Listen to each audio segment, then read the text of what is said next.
Switching over to standard engines. Landing initiated. Watch your flaring.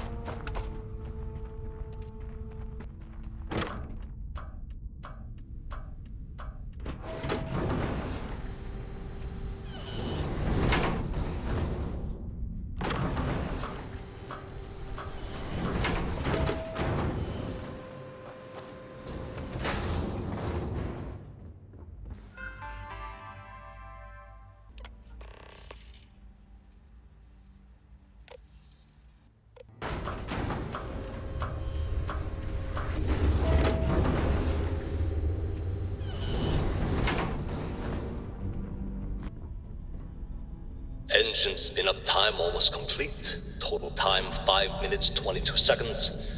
Right on schedule. How are the helium-3 valves holding, Nova? We double-checked the leakage concerns this morning before the launch. All signs green. Any changes to the calculation sequence from Voltaire? No changes since we uploaded the last figures yesterday.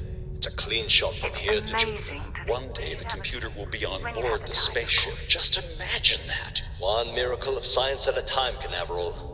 Counting down in 5, 4, 3, 2, 1.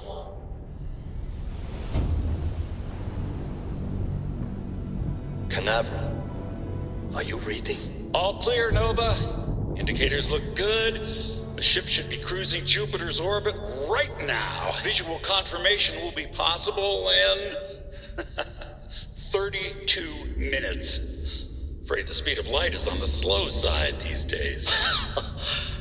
How does it feel to break the laws of physics, Canaveral? We're all pretty excited down here in NASA, I won't lie. Excited enough to tell me where you got the original data? Not in a million years, Nova.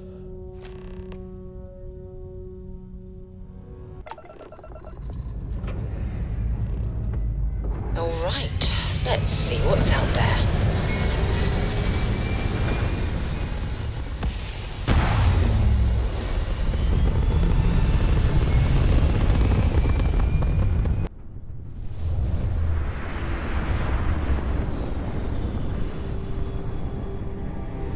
Landing site locked. Take us in.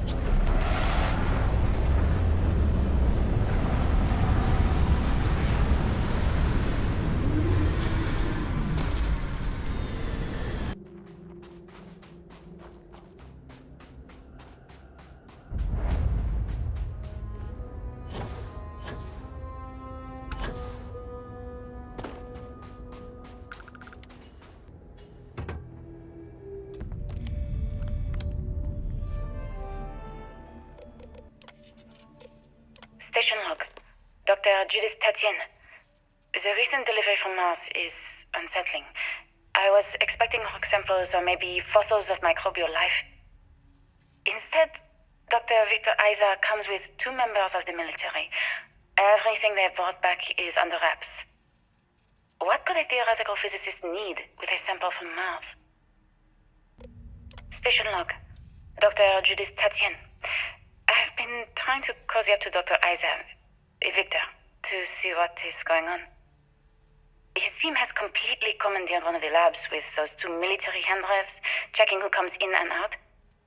I joked that maybe he found a little gray man and was doing an autopsy, and he grew very pale.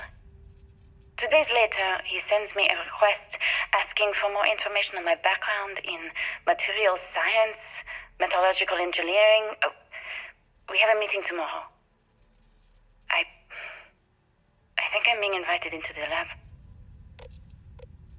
Station log. Dr. Judith Tatian. I have never been so nervous since I defended my dissertation. 4 hours talking to Victor and his team about theoretical metals, atomic bonding, even a half-hour divergence into magnetism that I'm pretty sure was just to throw me off the trail of what we were actually talking about. Then I got to see the lab. I don't know how much I should say, but the periodic table just got thrown out the window.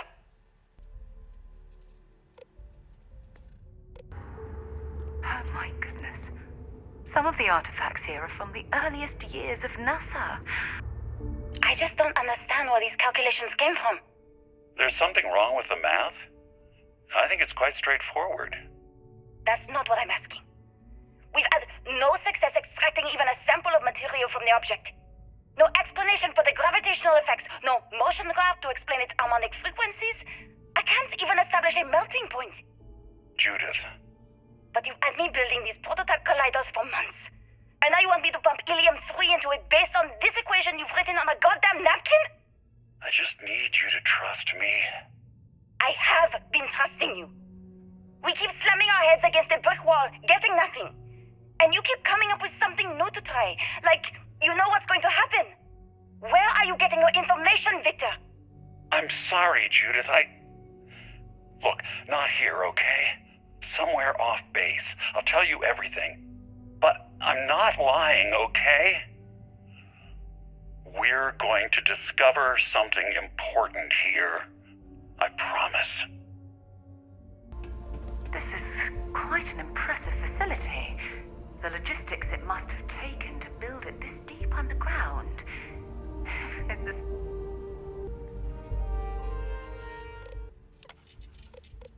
Project Log. Dr. Victor Isa. We turned on the prototype today. The gravitational field around it began to fold as we long suspected. Complete reversal of gravitational pull was observed on dozens of loose objects around the lab. I'm setting up a meeting with the directors to propose a larger test. The prototype proves we don't need the original anymore, but further work is going to have to take place in space. Somewhere with abundant helium-3 and with a civilian partner. Someone with access to large-scale manufacturing resources and computational equipment. Engineering gravitational folds pulling the far side of the solar system closer to us? It's all going to be possible. Project Log, Dr. Judith Tatienne. I watched the GravJet tests from the moon today. It was the first time we were able to talk to the team at Nova Galactic directly. So many things were under wraps before, but now everyone wants all the publicity they can get. I'm already seeing proposals for manufacturing androids of drives, expeditions to Alpha Centauri and beyond. It's also overwhelming and worrying. It could take years, decades, before we know what all the side effects of operating a grav drive can be. But no one wants to hear that right now. Like a bunch of pioneers racing towards the edges of the frontier without knowing about the grizzly bears in the mountains. I never actually got to visit your labs back when we were working on the grav drive projects. Seems like ancient history now. Only thing we're doing these days is launching weather satellites. Guess this is as good a retirement as any. Now, Project Demeter, you want our help manufacturing scanners to better track these new meteorological patterns we're seeing. Our guess is that the poles might be naturally shifting, causing some gravitational fluctuations that are throwing off our old models. Why do you need the scanning tolerances to be so small? What are you trying to find? I just want to be sure. It's not like we're doing much these days anyway. The glory days are over. Why not give ourselves a challenge before they write us off in the history books? I know what I'm seeing, Victor. The data coming back from the satellites is very clear. It's the grav drives. All those jumps from the moon. At this rate, Earth's atmosphere is going to start sputtering out into space. Can the drives be fixed? I'm working on some designs that should discreetly solve the problem, under the guise of an emergency update to the fueling pumps. We're talking about the end of Earth, and you're trying to be subtle about it. Judith, the last thing we need is people losing faith in grav drive technology. That might be our only option. To what? Are you seriously saying we should abandon Earth? The timeline is under 50 years. A blink of an eye for a planet, but more than enough time for a human exodus. And what do we tell people?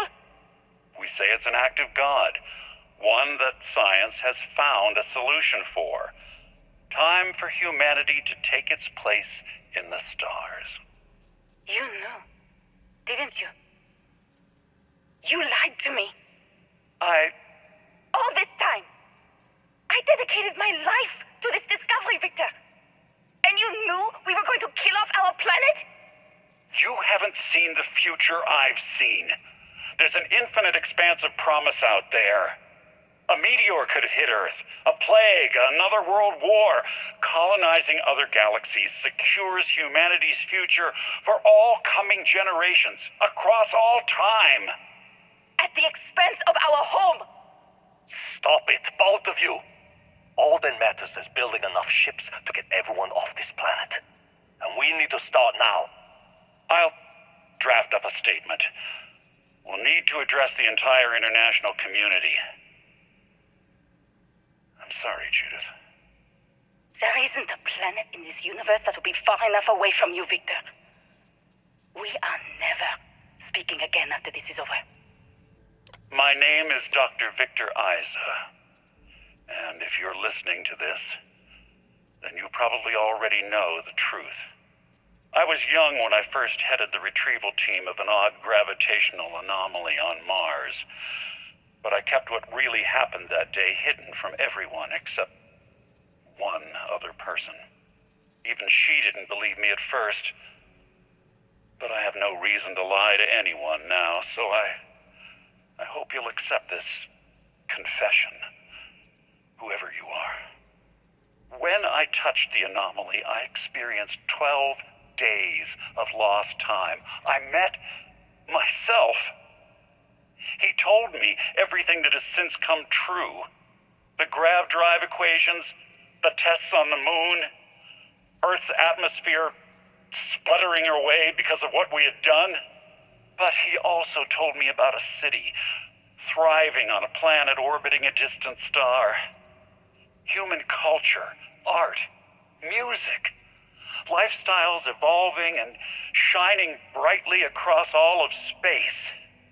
What price would I be willing to pay for that future? Maybe you don't believe me. Maybe Judith was right and I'm just a coward who wants to believe his mistakes were justified. But everyone has forgotten about the real origins of the grav drive, this artifact from Mars. I hope you make better use of it than I did. Oh my god. The grav drives destroyed Earth. And at the core of the first drive, an artifact.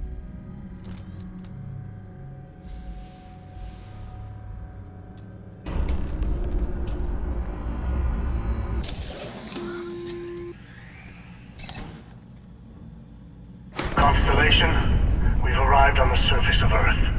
We need to discuss what you found. And it looks like other Starborn got here before us. So, you might have company.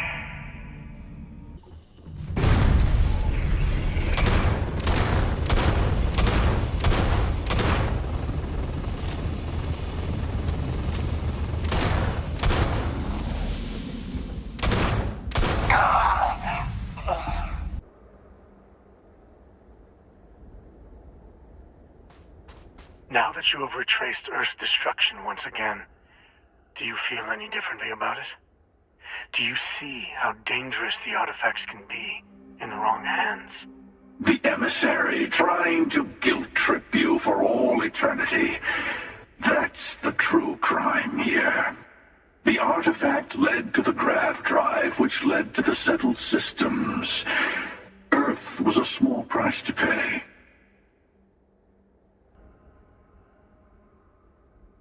Don't you see?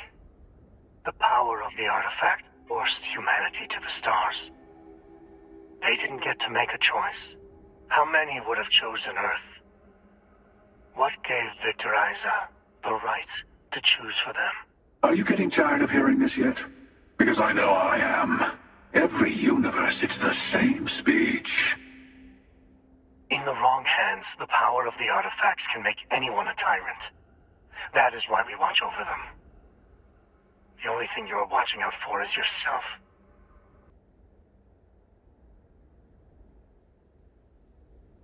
Don't be a fool. emissary and I may have our differences, but you do not want to give us a common enemy. For once, he is right. Don't do this. We can collect the final pieces together.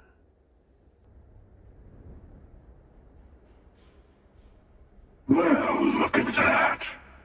The emissary just became my new best friend. You've made your choice. When you're ready, the hunter and I will be at the buried temple. That's where we'll settle things. Meaning, we'll kill you. But hey, at least we'll wait. The final round doesn't start until there's only one artifact left to gather. And if I'm not mistaken, Constellation has one or two to go.